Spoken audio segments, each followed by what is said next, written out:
The annual World Economic Forum has kicked off in Davos, and top of the agenda for this year's meeting are talks to end wars in Gaza and Ukraine. Eun-jin reports.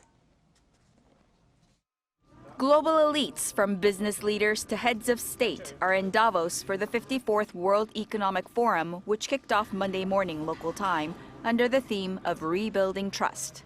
The backdrop of this year's meeting is even more complex, with issues including geopolitical tensions, evolving economic policies, and rapid technological advancements. Founder and executive chairman of the World Economic Forum, Klaus Schwab, gave opening remarks alongside the WEF president and the president of Switzerland.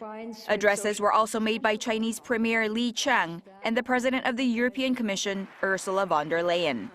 With 2,800 participants from 120 countries, much of this year's focus is expected to be on high-level diplomatic talks on wars in the Middle East, Ukraine, and Africa.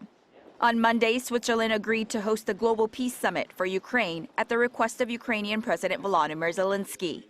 Further details are set to be worked out starting Tuesday, but Zelensky has said that as one of Russia's key allies, China has a big role to play and called for Beijing's participation in the peace talks.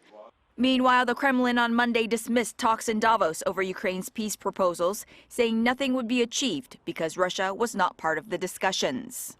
Representing the U.S., Secretary of State Antony Blinken, National Security Advisor Jake Sullivan, and Special Presidential Envoy for Climate John Kerry are in attendance. Leaders from international bodies and civil society groups also joining the forum include the United Nations' Antonio Guterres, NATO's Jens Stoltenberg, the World Health Organization's Tedros Adhanom Ghebreyesus, and Tirana Hassan of Human Rights Watch. And prominent figures related to the global economy at the forum include the International Monetary Fund Managing Director, the World Bank President, and the World Trade Organization Director General. Eun-jin, Arirang News.